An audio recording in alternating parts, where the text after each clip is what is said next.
अब ये शंका समाधान का कार्यक्रम है। जो शंकाएं मेरे पास आई हैं, इनका उत्तर देने का प्रयास करता हूं।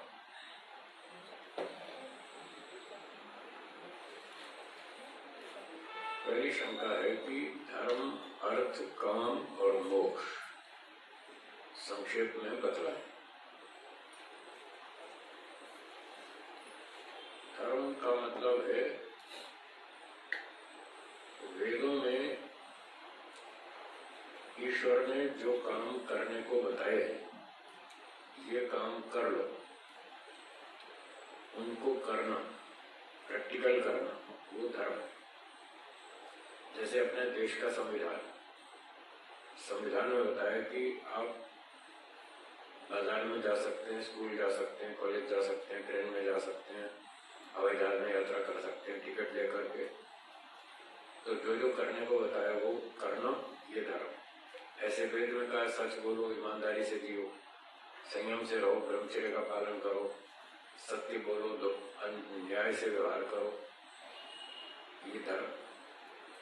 यज्ञ करो, ईश्वर का ध्यान करो, दूसरों की सहायता करो, माता पिता की सेवा करो, पढ़ाई लिखाई करो, जो करने को बोला उसको करना, ये धर्म है। कुछ बातें ऐसी हैं वेदों में जो कुछ काम करने को मना किए कि ये काम मत करो, झूठ मत बोलो, चोरी मत करो, हेराफेरी मत करो, गाली मत दो, बदतमीजी मत करो, चोरी मत करो, स्मगलिंग मत करो, डकैती मत करो, लूट मार मत करो। तो ये सारे करना अधर्म। जो काम मना किए उसको करना क्या है? अधर्म। जो काम करने को बताया उसको करना धर्म। ये सीधी बात होगी धर्म के विषय में। अर्थ, तो वेदों में जो काम करने को बताए उन कामों को करके धन कमाना अर्थ। वेदोक्त कर्म का आचरण करके धन कमाना, इसको अर्थ कहते हैं। जैसे वेदों में कहा कि लकड़ी बेचो, कपड़ा बेचो, मिठाई बेचो, जमीन बेचो, स्टेशनरी बेचो, सैनिक बनो, न्यायाधीश बनो, अध्यापक बनो, विद्वान बनो, देश की सेवा करो और धन कमाओ ईमानदारी से, मेहनत से। इस तरह से वेदोक्त कर्म का आचरण करके धन कमाना, माता जी की, ये अर्थ कहलाता है। तो जैसे वेद में निषिद्ध कर्म है, चोरी मत करो, रिश्वत मत लो, झूठ मत बोलो, इनको करना अधर्म है। तो अधर्म आचरण करके धन कमाना, ये अनर्थ है। धर्म का उल्टा अधर्म, अर्थ का उल्टा अनर्थ। तो डकैती से, लूट मार से, स्मगलिंग से पैसे कमाना, ये अनर्थ है, वो निषेध है। अधर्म से कमाया वो अनर्थ है। तीसरा है काम। काम का मतलब अपनी कामनाएं पूरी करो, अपनी इच्छाएं पूरी करो। रोटी चाहिए, कपड़ा चाहिए, मकान चाहिए, गाड़ी चाहिए, जो जीवन रक्षा के लिए आवश्यक चीजें हैं, वेदोक्त रीति से उन वस्तुओं को खरीदना और खाना पीना जीना, अपने जीवन की रक्षा करना, ये काम शब्द का अर्थ है। तो धर्म से अर्थ कमाओ, अर्थ से अपनी आवश्यकताएं पूरी करो, ये काम है। और फिर आगे मोक्ष, जन्म मरण से छूटना, मोक्ष छूटना, मुक्ति, मोक्ष, जन्म मरण से छूटना, सब दुखों से छूटना, इसका नाम मोक्ष है। तो ये मोक्ष भी धर्म से मिलेगा। धर्म से तीनों चीजें मिलती हैं, अर्थ, काम और मोक्ष, तीनों की प्राप्ति धर्म से होती है। ये बात वैशेषिक दर्शन में बताई। यतो अभ्युदय श्रेयस सिद्धि सधर्म, धर्म उसे कहते हैं जिससे अर्थ, काम और मोक्ष की प्राप्ति होती है। तो धर्म से ही धन कमाएंगे, धर्म से ही अपनी इच्छाएं पूरी करेंगे, खाना पीना जीना, आवश्यकताएं पूरी करेंगे और धर्म से ही मोक्ष प्राप्त करेंगे। ये धर्म, अर्थ, काम, मोक्ष का मतलब है। अधर्म से जो पैसा कमाएंगे वो अनर्थ है, अधर्म से जो खाना पीना करेंगे वो अकाम है, अंडे खाना, मांस खाना, शराब पीना, ये अकाम है। दाल रोटी सब्जी खाना ये काम है, वो वेद में विहित है कि भाई हाँ दाल रोटी सब्जी खा लो, घी दूध मक्खन मलाई खा लो, तो उस तरह से वो काम कहलाएगा। और वेद विरुद्ध खाना पीना और सारे काम आवश्यकताएं पूरी करना वो अकाम है। और फिर अधर्म का आचरण करेंगे तो फिर मोक्ष नहीं बल्कि बंधन हो। मोक्ष का उल्टा बंधन। झूठ छल कपट चोरी बेईमानी करेंगे तो मोक्ष नहीं होगा बल्कि बंधन हो। 4 चीज समझ में आ गई? ठीक है। यम नियम तो 5 यम और 5 नियम 10 कर्तव्य बताए। व्यावहारिक शुद्धि के लिए महर्षि पतंजलि जी ने योग दर्शन में 10 कर्तव्य बताए। अहिंसा, सत्य, अस्तेय, ब्रह्मचर्य, अपरिग्रह, 5 यम है। अहिंसा का मतलब न्याय से व्यवहार करना, अन्याय नहीं करना किसी पर भी। मन वाणी शरीर से किसी के साथ अन्याय नहीं करना, सबके साथ न्याय से व्यवहार करना। जो उचित है वो करो, अनुचित करना अन्याय। मन में किसी से द्वेष करना, किसी को कठोर भाषा बोलना बिना अपराध के, सब अन्याय। इसका नाम है हिंसा। और सभ्यता से व्यवहार करना, प्रेम से रहना, सबके साथ अच्छा अच्छा व्यवहार करना, ये अहिंसा। दूसरा यम है सत्य। तो जो वस्तु जैसी हो उसको वैसा जाने, वैसा माने, वैसा लिखे, वैसा बोले, वैसा व्यवहार करें, इसका नाम है सत्य। और इससे उल्टा करें तो असत्य। अस्तेय, चोरी नहीं करना, रिश्वत नहीं लेना, ये अस्तेय कहलाता है। ब्रह्मचर्य, मन इंद्रियों पर कंट्रोल रखना, संयम से रहना, ये ब्रह्मचर्य कहलाता है। अपरिग्रह, अपनी आवश्यकता से अधिक वस्तुएं इकट्ठी नहीं करना। धन, सोना, चांदी, कपड़े, बर्तन, बिस्तर, जो भी सामान चाहिए हमको, जितनी जरूरत है उतना रखें, अधिक नहीं।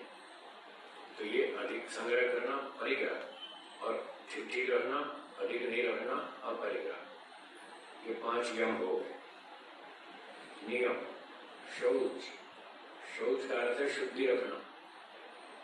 दातुर्भंजन करना, टॉयलेट जाना, नहाना धोना, कपड़े धोना, जूते चप्पल साफ रखना, घर में झाड़ू पोछा करना, मोटर गाड़ी चमकाना, खान पान में शुद्धि रखना, शाकाहारी भोजन खाना, घी दूध मक्खन मलाई खाना, ये बाहर का शौच, शुद्धि, बाहर की शुद्धि।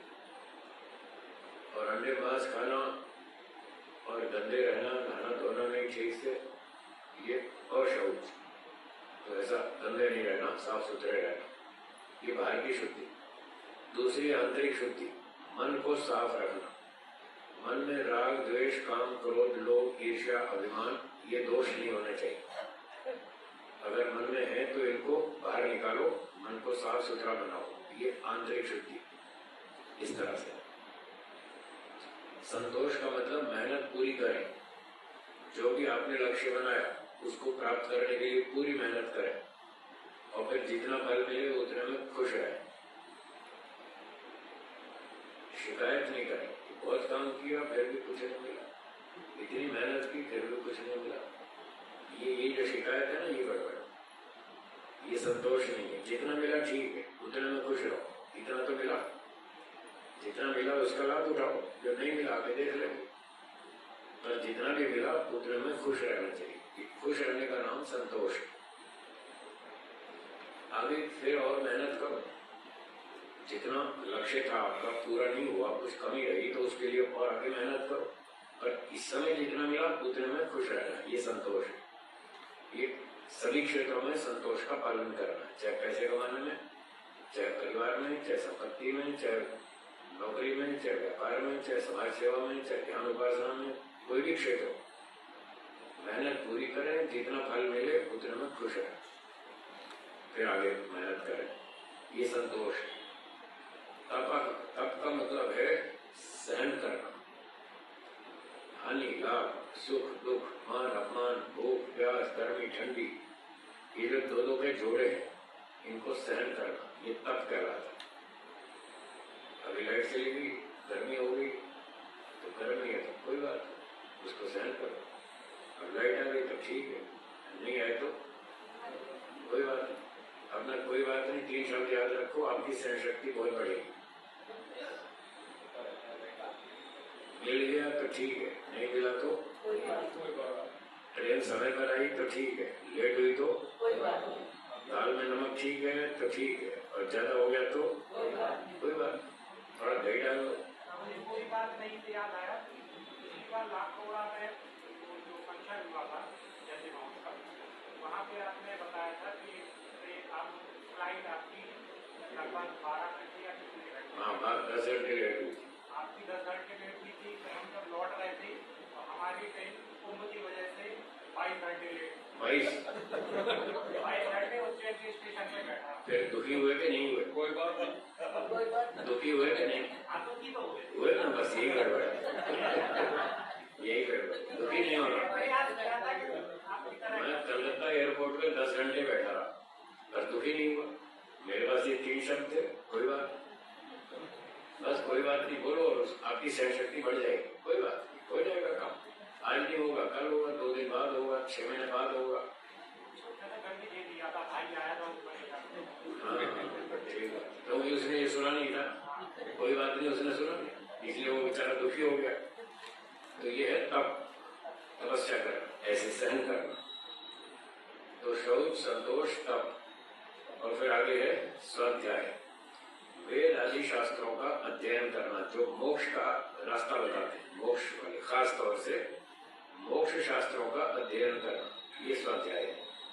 उसमें दर्शन, उपनिषद और सत्याप्रकाश, महर्षि दयानंद जी के ग्रंथ और मनुस्मृति आदि, जो ये सारे शास्त्र हैं जो सीधा सीधा मोक्ष की बात करते हैं, थोड़ी व्यवहार की, थोड़ी मोक्ष की, तो वो शास्त्रों को अध्ययन करना, ये स्वाध्याय है।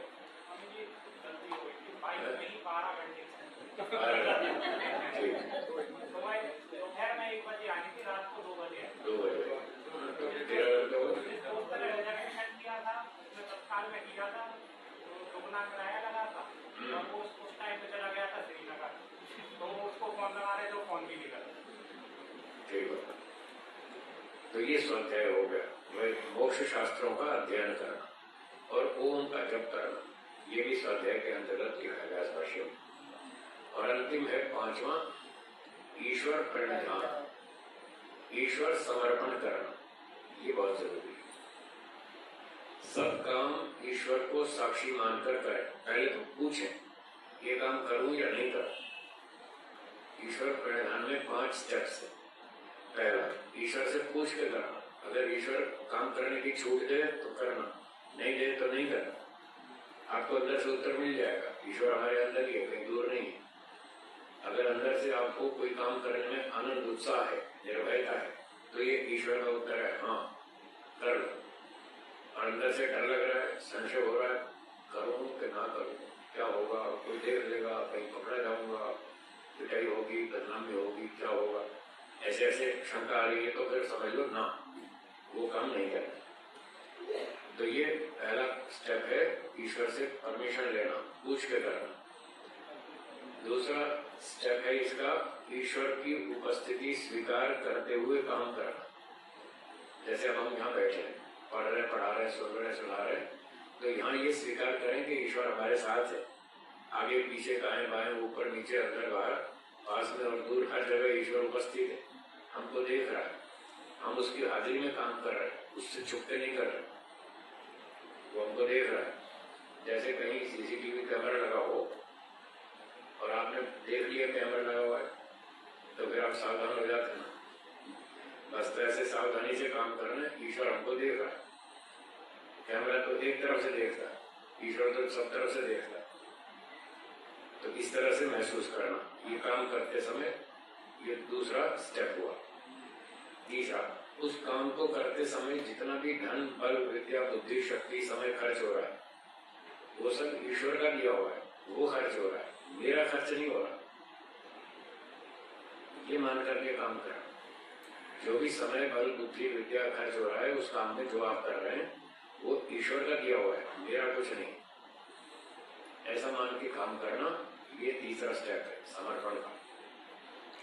चौथा, जब वो काम पूरा हो जाए कंप्लीट, तो ईश्वर को धन्यवाद देना। हे ईश्वर, आपकी कृपा से, आपके सहयोग से, आपके आशीर्वाद से, आपके दिए हुए सामर्थ्य से ये सब काम ठीक ठाक पूरा हो गया।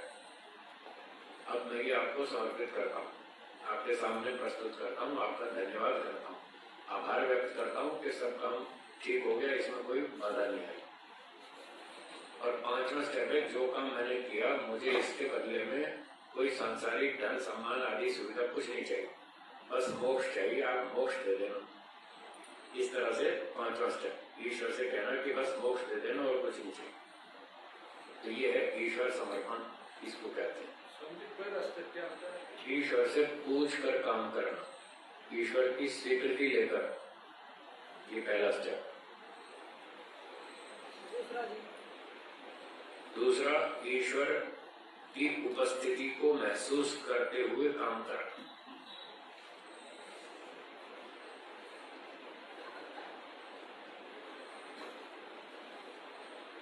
तीसरा,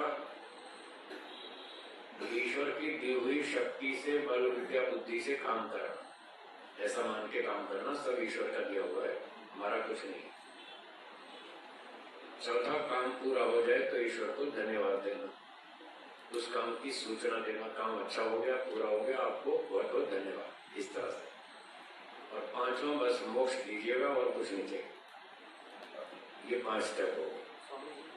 हाँ जी, घर भी कोई काम करते हैं, हाँ पत्नी को शॉपिंग कराते हैं, ठीक है, तो वहाँ पर भी हम ऐसी भावना रख सकते हैं हाँ। कि भाई हाँ, ईश्वर से पूछो कि पत्नी को शॉपिंग करा दूं, ईश्वर क्या कहेगा, हाँ या ना? हाँ, कराना चाहिए, कराओ। फिर शॉपिंग कराते समय ईश्वर को सामने उपस्थित रखो कि ईश्वर की हाजिरी में हम शॉपिंग कर रहे हैं। तो कोई गलत चीज नहीं खरीदेंगे आप, अंडे मांस शराब कुछ नहीं खरीदेंगे, कोई कपड़ा खरीदेंगे, कोई और खाने पीने की शाकाहारी वस्तु खरीदेंगे, तो उसकी हाजिरी में आप वो सारा काम करें। फिर उसमें जो भी आप पैसा खर्च कर रहे हैं शॉपिंग में, वो सब ईश्वर का दिया हुआ है, आपका कुछ नहीं।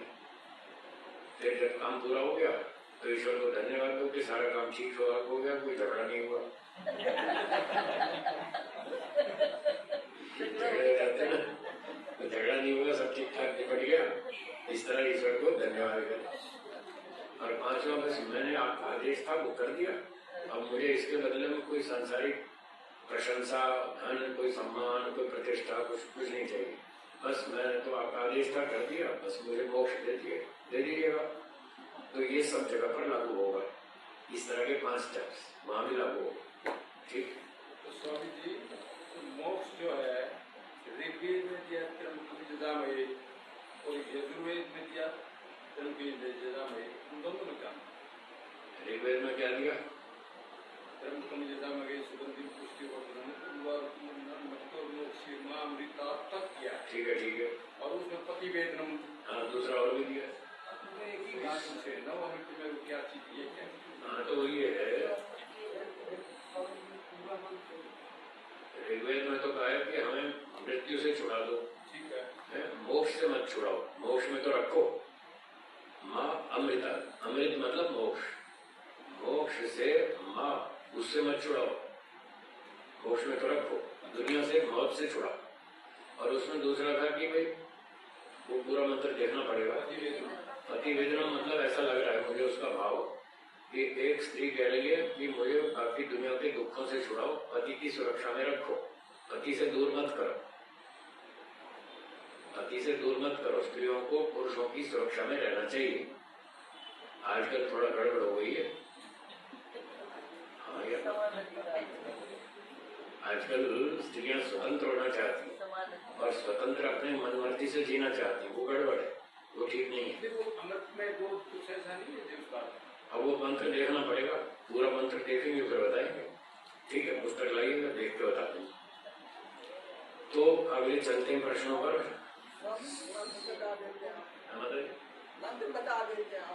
मंत्र फिर थोड़ा भाष्य भी देखना पड़ेगा, थोड़ा सा भाष्य देखना पड़ेगा, सारी बातें याद नहीं रहती, भाष्य देख के फिर बता देंगे।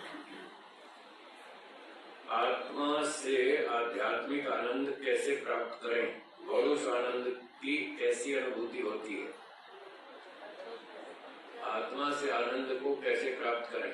जब आप अच्छे काम करेंगे, ईश्वराज्ञा पालन करेंगे और आध्यात्मिक कार्य करेंगे, यज्ञ, ध्यान, सेवा, परोपकार, अनुशासन, सभ्यता, नम्रता, दान, दया, इस तरह के काम करेंगे तो आपको अंदर से आनंद मिलेगा।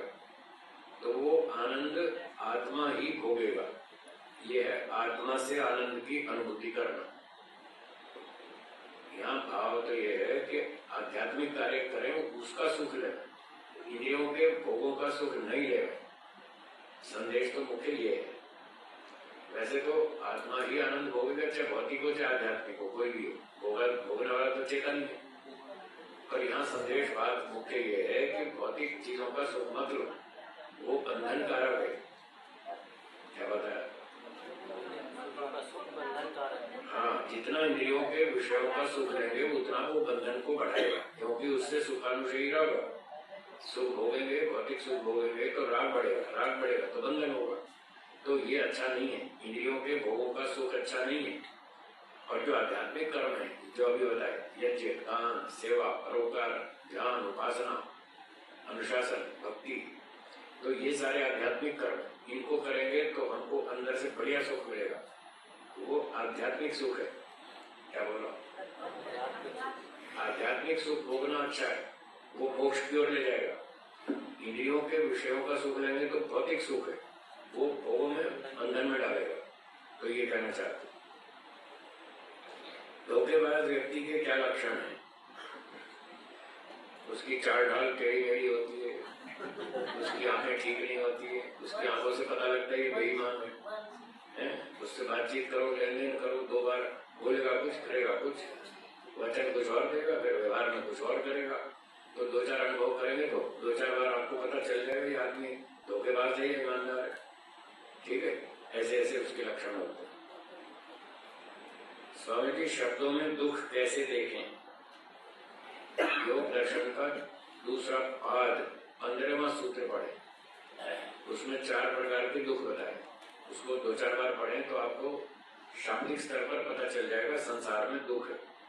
परिणाम दुख, ताप दुख, संस्कार दुख, गुण वृत्ति विरोध दुख, ऐसे उनको 2-4 बार पढ़ेंगे तो समझ में आ जाएगा।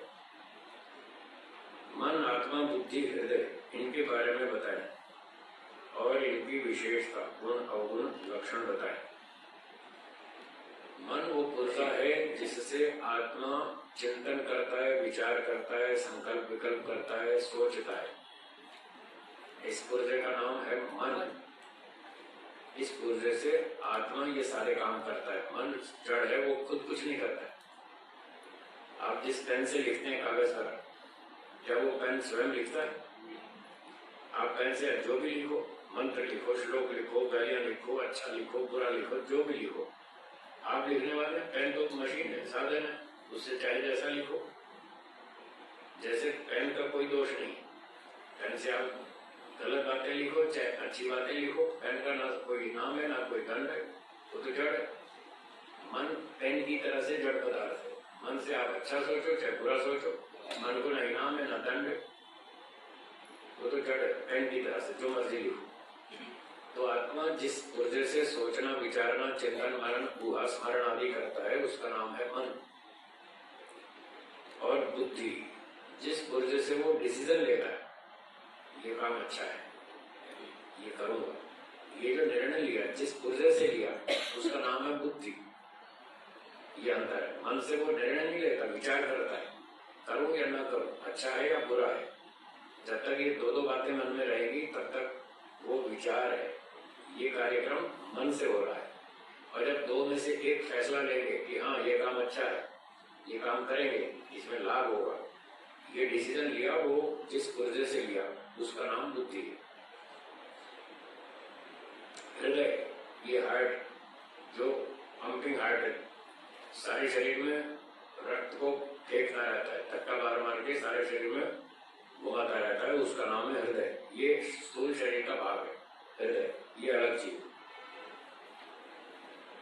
इनकी विशेषता बता दी, ये सारे जड़ पदार्थ हैं, अपना अपना काम करते हैं। ईश्वर ने आत्मा को दिए हैं इनका प्रयोग करने के लिए। आप आत्मा को ये भी बताएं इन चीजों का अच्छा उपयोग करें, गलत नहीं करें।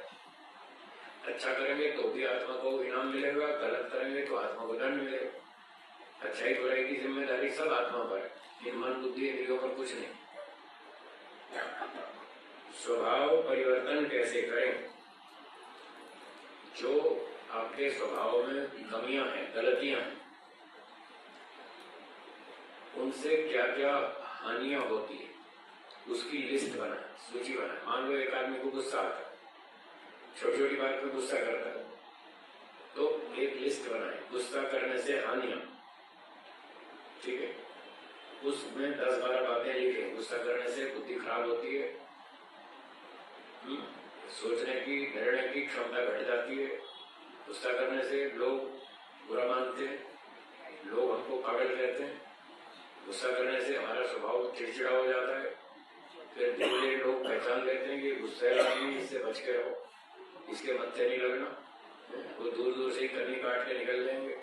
ऐसे ऐसे कोई पास नहीं बैठेगा, कोई बात नहीं करेगा, कोई धन नहीं देगा, कोई सम्मान नहीं देगा, कोई अपने पास बिठाएगा नहीं, कोई सभा में घुसने नहीं देगा। ऐसे ऐसे ज्यादा गुस्सा किया तो पागल हो जाएगा आदमी, मेंटल केस हो जाएगा।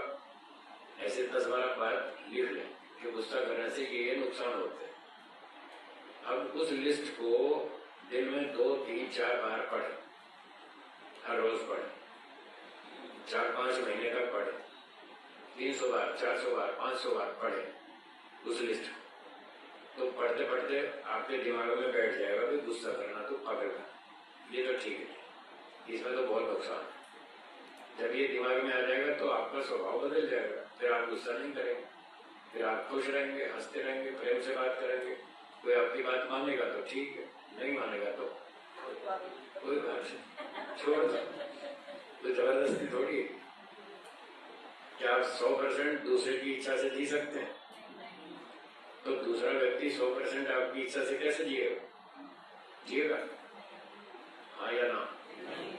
आप 100% दूसरे की बुद्धि से जी सकते हैं, तो दूसरा व्यक्ति 100% आपकी बुद्धि से जिएगा? फिर क्यों दुखी हो रहा है, क्यों गुस्सा कर रहे हैं? गुस्सा आप इसलिए करते हैं कि वो आपकी बात मानता है, बस इसी बात पे गुस्सा है। बेटा आपकी बात नहीं मानता, पति आपकी बात नहीं मानता, पड़ोसी आपकी बात नहीं मानता, इस बात पे गुस्सा है। आप सोचते हैं इन लोगों को 100% मेरी बात माननी चाहिए। जब वो नहीं मानता फिर आपको गुस्सा आता है। क्या आप 100% दूसरे की बात मानते हैं? जब आप नहीं मानते तो दूसरा आपकी बात क्यों मानेगा? आप खुद भी तो नहीं मानते, किसी की बात भी नहीं मानते। एक आदमी की भी 100% बात आप नहीं मानते, तो फिर दूसरों से ये उम्मीद क्यों रखते हैं कि इसको मेरी बात माननी चाहिए? क्यों माननी चाहिए? आप खुद तो मानते नहीं किसी की बात 100%। जब आप नहीं मानते तो दूसरा भी नहीं मानेगा। जब नहीं मानेगा तो ये पहले सोच के चलो कि वो मेरी बात नहीं मानेगा और मैं गुस्सा नहीं करूंगा, क्योंकि मैं भी तो दूसरे की बात 100% नहीं मानता। मैं अपनी इच्छा और अपनी बुद्धि से जीता हूँ। हर व्यक्ति अपनी इच्छा और अपनी बुद्धि से जीता है, वो अपनी इच्छा से जिएगा। आपकी बात उसको समझ में आ गई तो मान लेगा, और नहीं आई तो नहीं मानेगा। ऐसे सोचना चाहिए, फिर आपको गुस्सा नहीं आएगा। अगर आपकी बात दूसरे व्यक्ति को समझ में आ गई तो वो मान लेगा, और अगर नहीं आई तो नहीं मानेगा। बस ऐसा मानो, पहले से तैयारी रखो, हो सकता है ना माने। अगर नहीं मानेगा तो ठीक है, मैं गुस्सा नहीं करूंगा। ऐसे कहें सोचेंगे तो आप गुस्से से बच सकते हैं। मेरी बात समझ में आई? ऐसे आप गुस्से का स्वभाव बदल सकते हैं और खुश होकर जीना सीख सकते हैं। तो मैंने एक उदाहरण दिया, ऐसे और सब जगह समझ लीजिए। जो भी कोई दोष हो, उससे हानियां क्या होती हैं उसकी लिस्ट बनाएं, उसको 200, 300, 400 बार पढ़ें, बस वो दोष छूट जाएगा। जो अच्छा गुण आप धारण करना चाहते हैं, जैसे गुस्से वाला तो आपने छोड़ दिया, फिर गुस्सा करेंगे तो पागल हो जाएंगे, तो फिर क्या करें? फिर अच्छी बात करो, मीठी बात करो, सभ्यता से बात करो, प्रेम से बात करो। तो सभ्यता से, प्रेम से, मिठास से बोलने के लाभ क्या है उसकी भी लिस्ट बनाओ। किसी गुण को धारण करने से क्या लाभ होते हैं उसकी लिस्ट बनाइए, और उसको भी 200, 400, 500 बार पढ़िए। देखो फिर आपके दिमाग में बैठ जाएगा कि हाँ ये तो काम अच्छा है, ये तो करना चाहिए। बस वो दिमाग में बैठ जाएगा, आपका स्वभाव बदल जाएगा। ये है बदलने का तरीका। दिनेश यादव जी कौन है? आपकी शंका है? बोलिए। मेरी शंका ये थी, मेरा एक यार दोस्त है जी, हाँ वो है पौराणिक मंदिर है, पांचमुखी हनुमान जी का मंदिर का पुजारी है। ठीक है, वहाँ सुबह जाता हूँ मैं 4 बजे, ठीक है, और मंदिर को खुला रखता है, वहाँ बैठ के मैं ध्यान लगाता हूँ। ठीक है। तो ध्यान लगाता हूँ तो मैं वहाँ ध्यान लगाता हूँ करीब 2 घंटे तक रहता हूँ। फिर उसके बाद में मंगलवार और शनिवार को वो प्रसाद देता है मुझको। तो देने के बाद वो मुझे लेना चाहिए कि नहीं लेना चाहिए? जैसे केड़ा हो गया, मिठाई हो गई कोई। किसका प्रसाद है? हनुमान जी का। हनुमान जी का। हनुमान जी का प्रसाद नहीं लेना चाहिए, क्योंकि वो प्रसाद हनुमान जी का नहीं है। हनुमान जी है नहीं जी, जब हनुमान जी है ही नहीं तो उसका प्रसाद कैसे हुआ? मंदिर हनुमान जी का। मंदिर हनुमान जी का, वो तो वेद के अनुकूल नहीं है, तो वो प्रसाद रूप में नहीं लेना चाहिए। वैसे आप दोस्ती के नाते जाओ, बैठो, आपको प्लेट में केला रखते खिलाए तो खा लो। ये दोस्ती के नाते खा रहे हैं, हनुमान जी का प्रसाद नहीं खा रहे। अंतर समझ में आया? आप किसी के घर जाए, कोई आपके मित्र आपके घर पर आए तो आप उसको प्लेट में कुछ खाने को देते हैं कि नहीं? इस तरह से दे तो खा लो। वो हनुमान जी का प्रसाद बिल्कुल नहीं है, वो दोस्ती का प्रसाद है। दोस्ती का प्रसाद खा लो, उसमें आपत्ति नहीं है, और हनुमान जी के नाम पर नहीं खा। वो है ही नहीं हनुमान जी का, हनुमान जी है ही नहीं जी। हो गया ठीक? ये तो हो गया जी। हाँ। एक और है, उसके बदले में जो जैसे मुझे क्या दे देता है जी, हाँ। कहता है कि घर पे ले जाना, बच्चों को दे देना। हाँ। ये मैं ले आता हूँ। हाँ। तो उसके बदले में कुछ मैं उसे दान भी दे देता हूँ। हाँ। तो घर पे ले आना चाहिए कि नहीं ले आना चाहिए? कोई मिठाई दे दी, उसको बता दो ये हनुमान जी का प्रसाद नहीं है, अच्छा जी, ये हमारी दोस्ती है इसलिए ले जा रहा हूँ, और मैं अपनी दोस्ती के नाते चलो, तुम कुछ भक्ति थोड़ी बहुत करते हो, पूरी तो ठीक नहीं है तो भूली भी सी। चलो मेरी तुम्हारी दोस्ती है, मैं आपको थोड़ी सी हेल्प करता हूँ, दोस्ती के नाते हेल्प करता हूँ तो ठीक है। तो पंडित मान के दक्षिणा देता हूँ तो ठीक नहीं। मेरी बात समझ में आ गई? हाँ, पंडित मान के दक्षिणा मत दो, दोस्ती मान के हेल्प कर दो, वो ठीक है, वो चलेगा। दोस्ती के नाते केला खा लो और मिठाई खा लो, दोस्ती के नाते खाना, प्रसाद के रूप में नहीं। हो गया समझ? एक हो रह गया जी। हाँ बोल। जैसे मैं ध्यान तो लगाता हूँ जी, ध्यान लगाते हुए मुझे कोई 3-4 साल हो गए। हाँ। तो लेकिन कई बार मेरी समस्या होती है जी, जैसे मैं, आप कहते हो कि आपने जो बताया स्त्रियाँ ध्यान लगाओ, न्यायकारी हो, आप लो या गायत्री मंत्र पढ़ो, तो मैं स्त्रियाँ ध्यान लगाता हूँ। लगाने के बाद मेरी कोई शंका उठती है ना, जैसे कोई समस्या आ गई मेरे घर, तो मैं कहता हूँ माँ मेरे साथ हो तो मेरी शंका समाधान करो। जैसे मोटरसाइकिल का तेल सामने गया या खराब हो गया तो मेरी एक तुरंत सहायता करते हैं जी। काल की बात कीजिए, मैं कुदरती खेत में जा रहे, मेरे खेत में पानी भर रहे हैं, बारिश होने वाली थी, काले बादल आ गए। मैं नॉर्मली परमात्मा को प्रार्थना करने लगा, परमात्मा तो आ गई समस्या में हो, खेत भरे बड़े पानी या बारिश न डाल दो। इतना बादल की हवा चली एकदम घटाक न गई, मेरा खेत सजा गया। आज मेरा लोहा गांव में बारिश हुई थी, जैसे सबसा साइड में हुई, विशाल साइड में होगी जी, फतेहाबाद साइड में होगी। सुनिए तो मैं तो निवेदन करने लगा जी, नीची बुद्धि करके मैं तो पानी में खड़िया था जी, खेत में काम लग रहा था जी। तो मैं वो निवेदन करा, भिंडी मांडी तोड़ा थी, तो वो निवेदन कराया जी, वो एक स्वीकार हो गया जी। एक कर मेरा मोटरसाइकिल में तेल सामड़ गया जी, मैं दूर जा गया था, और कोई ठाकी करने दो है, और ना काम था दूर में, तो तकलीफ समस्या होगी, 2-3 किलोमीटर पैर चलाना पड़ा, सेफ्टी मोटरसाइकिल खींचना पड़ेगा। तो एक भाई आया गाड़ी वाला, गाड़ी लेके उधरती आप खातर 2 लीटर तेल लेके आया, और वो लाते बोला क्या भाई क्या बात होगी? बोले भाई समस्या हो गई, तो तेल सामने गया, तो बोले अल्लाह को वो मेरा तेल डाल दिया। तो ये कैसी भावना? आपके तो खेत में पानी भरा हुआ था और बादल हो गए इकट्ठे, और आपने कहा हे भगवान ये बादल आगे सरका दे, तो सरक भी गए।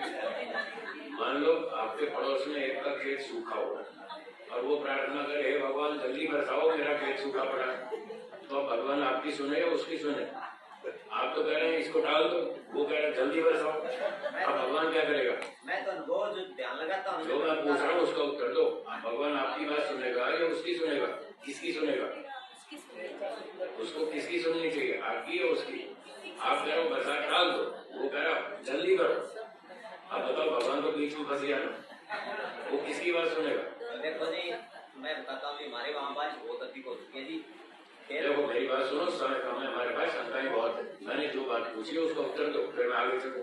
हाँ जी, आपकी सुननी चाहिए या उसकी सुननी चाहिए? उसकी भी सुननी चाहिए। तो दोनों की एक साथ कैसे सुनेगा? या तो बरसाएगा या तो टालेगा। बरसाएगा तो उसकी सुन लेगा, और टाल दी तो आपकी सुन लेगा, और आपकी सुन ली तो वो बेचारा भूखा मरेगा, और उसकी सुन लेगा तो फिर आपको तकलीफ है, बोलो क्या करेगा? ये जो सरकार में जो आगे खेत उसमें पानी भरा उसको बिल्कुल नहीं बचना चाहिए।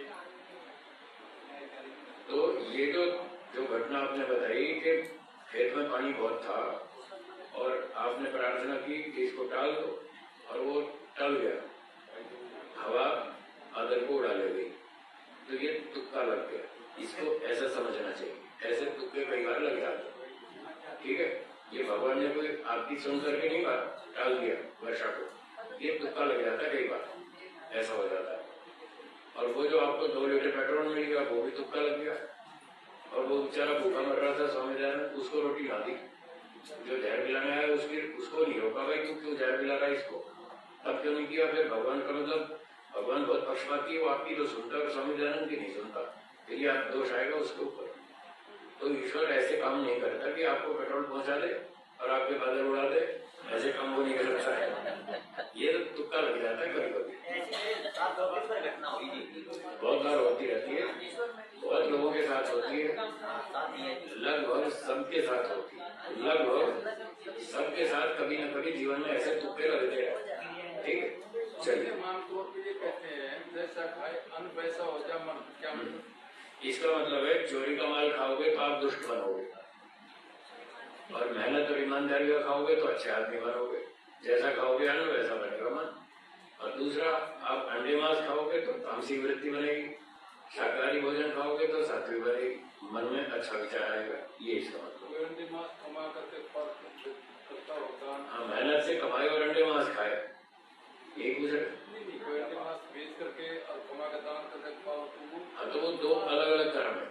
अंडे मांस शराब बेचता है, वो अशुभ कर्म है, उसका तो दंड मिलेगा, और जो वो दान देता है वो शुभ कर्म है, उसका पुण्य मिलेगा। वो खाना चाहिए भी, किसका?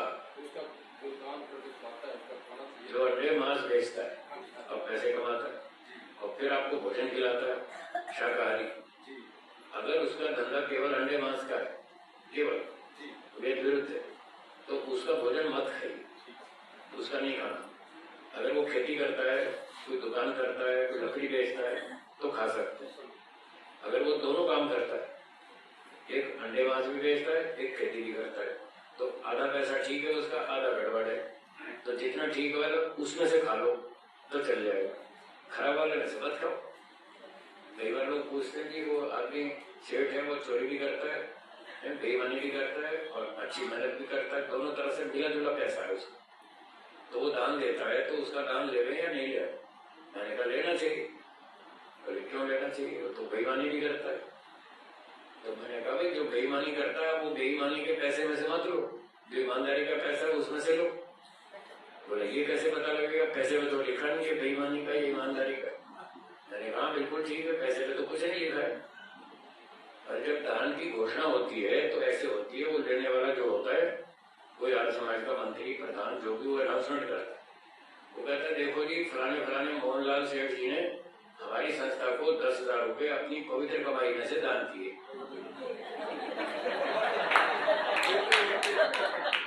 यही तो बोलते हैं, अपनी पवित्र कमाई में से उनको 10,000 रुपए दान दिए, हम इनका धन्यवाद करते हैं।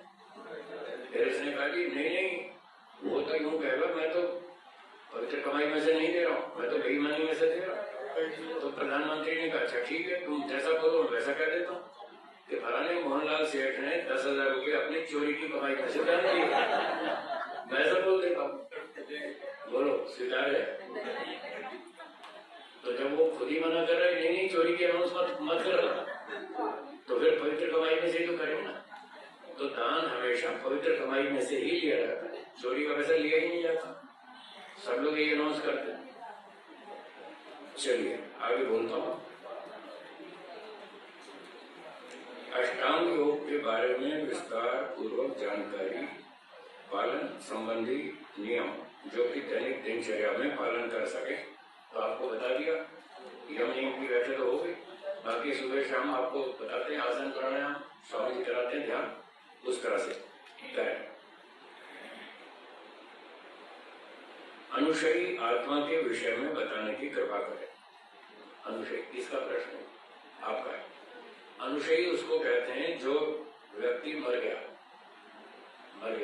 तो आत्मा ने शरीर छोड़ दिया, अलग हो गया, अब उसको दूसरा जन्म मिलेगा। मान लो 2 घंटे में, 4 घंटे में, 2 दिन में, 4 दिन में उसको दूसरा जन्म मिलेगा। और अभी वो यहाँ से अपना पुराना शरीर छोड़ के यात्रा में चल रहा है, ईश्वर उसको ले जा रहा है।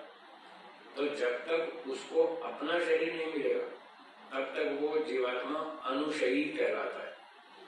मान लो एक व्यक्ति की चंडीगढ़ में मृत्यु हुई, 90 साल का बूढ़ा था, स्वाभाविक मृत्यु हो गई, मर गया। अब ईश्वर ने उसके कर्मों का हिसाब देखा कि इसको अगला जन्म कहाँ देना चाहिए। तो ईश्वर ने देखा कि इसको अगला जन्म बंगलोर में देना चाहिए। एक कपड़े का व्यापारी है, 32 साल का युवक, वो संतान उत्पत्ति करने की तैयारी कर रहा है। उस युवक के और उसकी पत्नी के कर्म इस चंडीगढ़ वाले बूढ़े व्यक्ति के साथ मैच करते, तो इसको अगला जन्म उस परिवार में देना चाहिए। ईश्वर ने ऐसा डिसाइड कर लिया। तो जब उसने शरीर छोड़ा चंडीगढ़ में 90 वर्ष के बूढ़े ने, तो उसकी आत्मा को उठा के वो 32 साल के युवक के शरीर में डाल देगा बेंगलोर वाले। तो यहाँ से लेकर बेंगलोर तक ईश्वर ले जाएगा। वो तो बेहोश है, उसको तो कुछ पता नहीं। अब जब उस व्यक्ति के शरीर में डाल दिया, जो पिता बनने वाला, उसके शरीर में डाल दिया, और मान लो 5-7 दिन बाद उन्होंने पति पत्नी ने सहयोग किया, तो 5-7 दिन तक वो आत्मा उस पुरुष के शरीर में बैठा रहेगा चुपचाप, बेहोश। इसका नाम है अनुशयी। क्या नाम? इसका नाम अनुशयी जीव है, जो अभी पुनर्जन्म की यात्रा कर रहा है, अभी उसको अपना शरीर नहीं मिला, ये अनुशयी।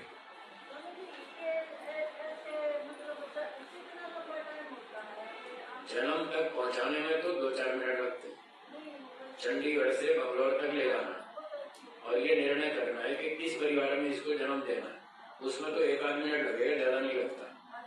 और पहुंचाने में भी 1-8 मिनट लगेगा, पहुंचा देगा ईश्वर।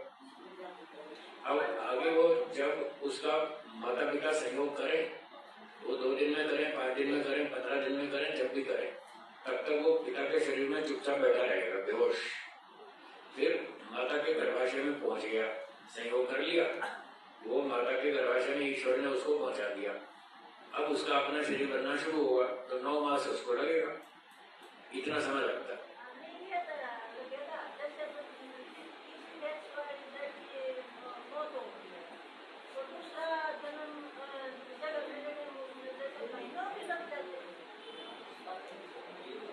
ना, वो तो ईश्वर को निर्णय करने में तो 10 सेकंड लगते हैं, ज्यादा देर थोड़ी लगेगी। सारा हिसाब तो तैयार ही रहता है, हर व्यक्ति का हिसाब तैयार रहता है। जैसे आप मोबाइल फोन पर बात करते हैं, आपने फोन पे बात की, 3 मिनट बात की, तो फोन पूरा होते ही स्क्रीन पे आ जाता है, आपने 3 मिनट बात की, इतना बैलेंस बाकी। हाँ माता जी, मेरी बात सुनो। जैसे आप फोन पे बात करते हैं तो 3 मिनट बात की, फोन पूरा होते ही बैलेंस आपकी स्क्रीन पे तत्काल लग जाता है कि आपने इतनी बात की, इतना पैसा आपका बचा है। तो ऐसे ही हम जो भी कर्म करते हैं हमारे खाते में तत्काल जमा होता है और बैलेंस शीट तो तैयार रहती है। जैसे फोन का हिसाब तुरंत तत्काल आता है, तो बैलेंस शीट हमेशा तैयार रहती है।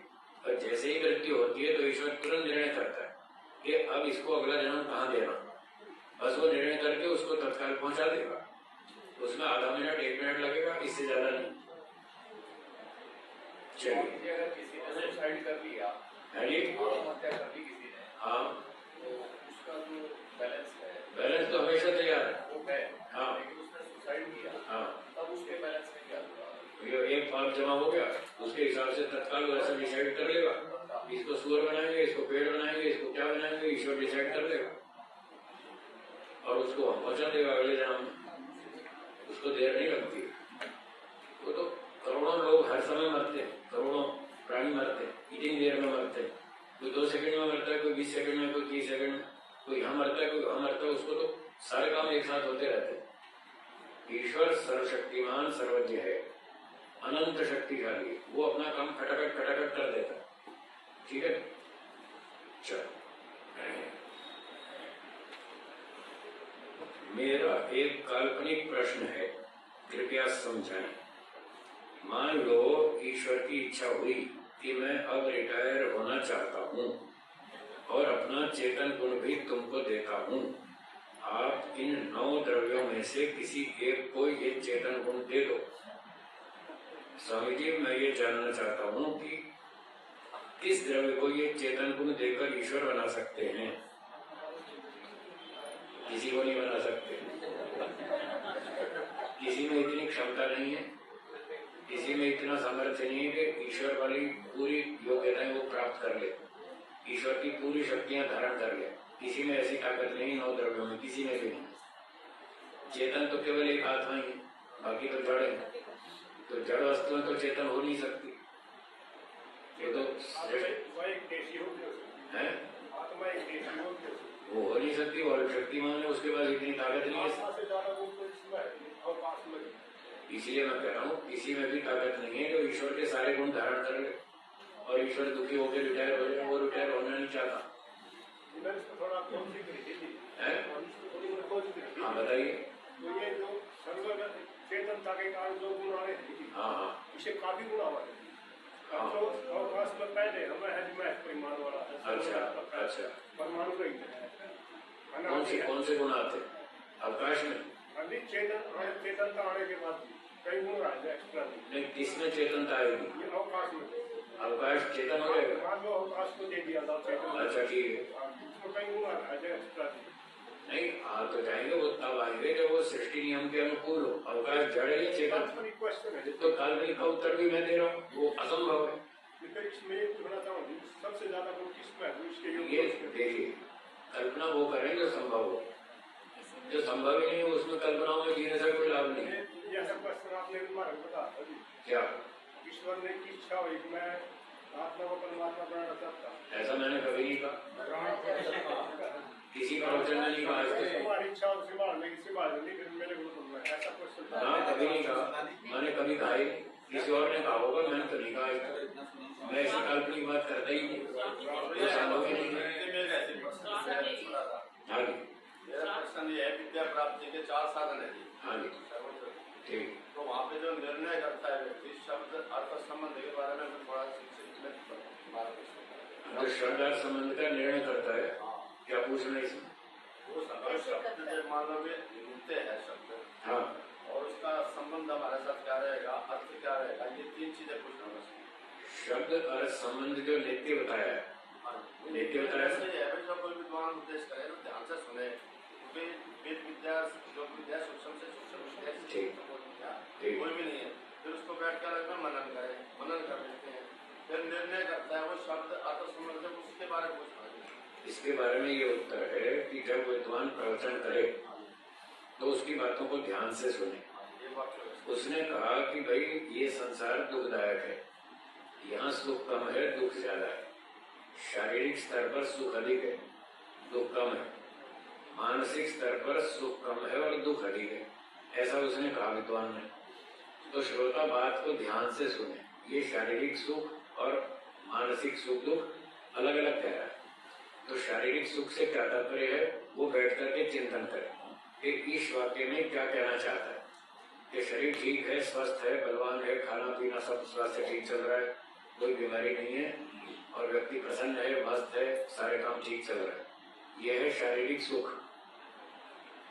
और मन में चिंता है, तनाव है, टेंशन है, पता नहीं ये काम होगा कि नहीं होगा, 10 बार तो कह लिया, वो करता तो है नहीं, फिर हाँ करता है, हाँ भी कर दूंगा, फिर करता तो है नहीं, फिर दिमाग में चिंता होती है, पता नहीं करेगा, नहीं करेगा, कब करेगा, 3 महीने से तो टाल रहा है, पता नहीं क्या करेगा। ये मानसिक दुख है, चिंता है। तो विद्वान ने ये कहा, इस तरह की जो चिंताएं हैं, आशंकाएं हैं, पता नहीं कब भूकंप आ जाएगा, कब कोई ट्रक एक्सीडेंट हो जाएगा, कब क्या हो जाएगा, इस तरह की जो मानसिक चिंताएं होती हैं वो मानसिक दुख है। और ये दुख बहुत सारा है संसार में। तो वहां एकांत में बैठकर इस बात का विश्लेषण करें कि वो क्या कहना चाहता है। मानसिक शब्द का अर्थ क्या होता है, शारीरिक शब्द का अर्थ क्या होता है।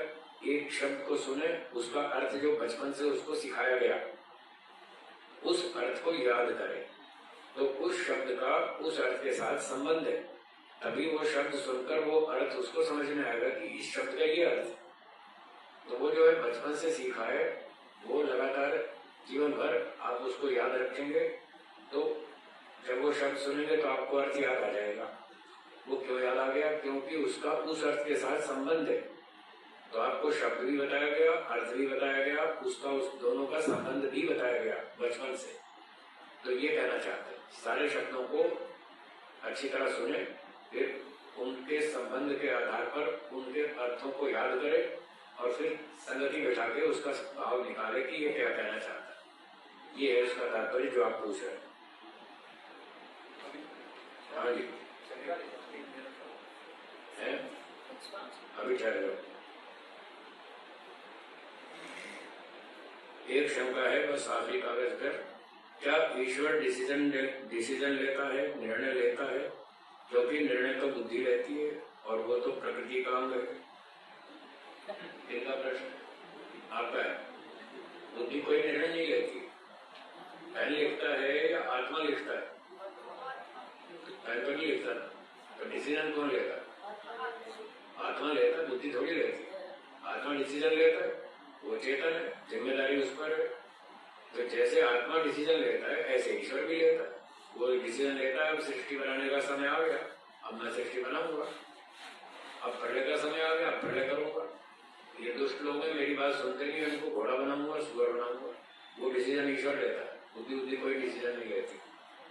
बुद्धि डिसीजन लेने में सहयोग देती है, जैसे पेन लिखने में सहयोग देता है। पेन नहीं लिखता है, लिखता तो आत्मा है, देखता आत्मा है, खाता पीता आत्मा है, सुनता आत्मा है, चलता आत्मा है, सारे काम आत्मा करता है। ये तो साधन है उसके।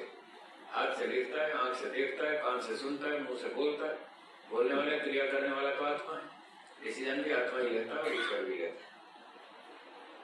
परमात्मा नई आत्मा को पुरुष के शरीर में ही क्यों भेजता है? नई प्राणी क्यों? नई प्राणी तो क्यों नहीं? नई आत्मा कौन सी? जो मरी और जन्म के लिए नहीं, किसका प्रश्न? नया आपने भी बताया कि जो नया बच्चा आएगा, हाँ, वो पुरुष के शरीर में क्यों भेजता है? उसका सिस्टम है, आपसे पूछ के भेजेगा। उसका सिस्टम है, पहले पुरुष के शरीर में डालेगा। सत्याप्रकाश में लिखा है, पढ़ लो। प्रमाण से बोलता हूँ, बिना प्रमाण के नहीं बोलता। सत्याप्रकाश में लिखा है, ईश्वर आत्मा को, जो बच्चा आने वाला है, उसको पहले पिता के शरीर में डालता है, फिर पति पत्नी सहयोग करते हैं, फिर वहां से माता के शरीर में बिठाता है। ये ईश्वर का सिस्टम। हाँ जी, अब एक आध प्रश्न बाकी, बोलिए। काल मृत्यु कैसे पता चल सकता है? 80-90 साल में जब व्यक्ति बूढ़ा होके सारी शक्ति खत्म हो जाए और बैठे बैठे मर गया, चलते चलते गिर पड़ा, सोते सोते मर गया, ये काल मृत्यु है। जैसे एक दीपक जल रहा है, उसमें 50 ग्राम तेल है और वो जल रहा है, धीरे धीरे धीरे उसका तेल जलता जा रहा है, जलता जा रहा है। जलते जलते तेल खत्म हो गया तो क्या होगा? दीपक बुझ जाएगा। ये दीपक की स्वाभाविक मृत्यु है। तेल खत्म हो गया, दीपक बुझ गया, तो शरीर में तेल खत्म हो गया, शक्ति खत्म हो गई, व्यक्ति मर गया। ये स्वाभाविक मृत्यु है। और जलते हुए दीपक में अभी 50 ग्राम तेल है, एक तेज हवा का झोंका आया और उसने उसको बुझा दिया। ये दीपक की अकाल मृत्यु है, झटके से मर गया। अभी तो 30-50 ग्राम तेल बाकी था, झोंका नहीं आता तो अभी देर तक जलता हो, और वो झोंके से झट से बुझ गया। तो ये जो अचानक झटके से बुझ गया, ये अकाल मृत्यु है। तो स्वाभाविक मृत्यु तो होगी 80-90 साल में, जब शक्ति खत्म हो जाएगी। और उससे पहले 20-30 साल में किसी ट्रक वाले ने ठोक दिया, ये अकाल मृत्यु है। कोई ट्रक से मारा गया, कोई ट्रेन में मारा गया, कोई बम ब्लास्ट में मारा गया, कोई किसी ने सुसाइड कर लिया, 10वें मंजिल से कूद के मर गया, कोई नदी में डूब के मर गया, कोई जहर पी के मर गया, कोई पिस्तौल की गोली खा के मर गया। ये सारी एक्सीडेंटल डेथ है, अकाल मृत्यु है। स्वामी जी, जैसे कि आयु, जब की आयु अगर ईश्वर ने 50 साल की लिख के भेज रखी है, हाँ, तो फिर 50 साल की में तो शीट तो नहीं होता शरीर, और फिर भी बन सकता है। तो 50 की कहाँ दी उसने? तो मनुष्य का शरीर दिया है तो 70-80 तो दिए। सभी को 70-80 दी। सबके कर्म जैसे हैं, किसी को 70, किसी को 71, किसी को 72, किसी को 74। उसके कर्म अनुसार दिए, तो उतना तो जीना चाहिए जितने दिए पिछले कर्म से, उतना तो जीना चाहिए। और उतना जी के मरा तो स्वाभाविक मृत्यु है। और दी तो थी 74-75 और 32 में किसी ने गोली मार दी, वो तो समझ में आ ये गया। अकाल मृत्यु ये लिमिट है कुछ है। क्योंकि जो कर्म का फल दिया जाता है तो वो तो सीमित कर्मों का फल दिया ना, तो सीमित कर्म का फल सीमित होगा। आपने 100 रुपए दिए तो 100 रुपए का सामान मिलेगा, 300 दिए तो 300 का मिलेगा, अनलिमिटेड थोड़ी मिलेगा। तो जितने कर्म किए उतना फल मिलेगा। तो उस पिछले कर्म के हिसाब से मान लो ईश्वर ने किसी को 72 वर्ष की आयु दी, अगर सब कुछ ठीक ठाक चलता रहा, कोई दुर्घटना नहीं हुई, तो व्यक्ति 72 साल जी लेगा, तब उसकी शक्ति खत्म हो जाएगी, तो 72 मर जाएगा, ये स्वाभाविक है। किसी में शक्ति ज्यादा बढ़ती जन्म से ही, वो 90 साल तक जिएगा, उसकी शक्ति धीरे धीरे 90 तक चलेगी, तो उसको 90 साल की आयु होगी। ऐसे ईश्वर देता है, सबके कर्म अलग है तो सबको अलग अलग आयु देता है। स्वामी जी घटापट आ भी सकती है, जैसे कि दुर्व्यसन करेगा तो घट जाएगी। हाँ ये ठीक, और फिर बढ़ भी जाएगी। हाँ व्यायाम करेंगे बढ़ जाएगी, जैसे कि 70 दे रखी ठीक है। बढ़ने और उन्होंने अच्छा व्यायाम वगैरह किया तो 90 हो जाएगी, 20 साल बढ़ जाएगी। बढ़ गई। हाँ तो फिर स्वामी जी फिर ये नए कर्म से हम बढ़ा सकते हैं, ये तो वेद में लिखा है, जीवे में शरदा शतम भूयश्च शरदा शता, 100 साल जिए 100 से अधिक भी जिए, तो मेहनत करेंगे तो बढ़ा लेंगे, और शराब पिएंगे तो घटा लेंगे, और ट्रक के आगे खड़े हो तो एक झटके में शांति पाठ। चलिए समय समाप्त हो गया। यदि आप घर बैठे ऑनलाइन माध्यम से संस्कृत बोलना सीखना चाहते हैं तो आप हमें दिए गए नंबर पर व्हाट्सएप करें अथवा कॉल करें। हम आपको संस्कृत सीखने की ऑनलाइन कक्षाओं में जोड़ लेंगे, वहां पर आप संस्कृत बोलना सीख सकते हैं। यदि आप संस्कृत सीखने की कोई पुस्तक ढूंढ रहे हैं तो भी आप हमें दिए गए नंबर पर व्हाट्सएप करें अथवा कॉल करें, हम आपको संस्कृत सीखने की पुस्तक उपलब्ध कराएंगे।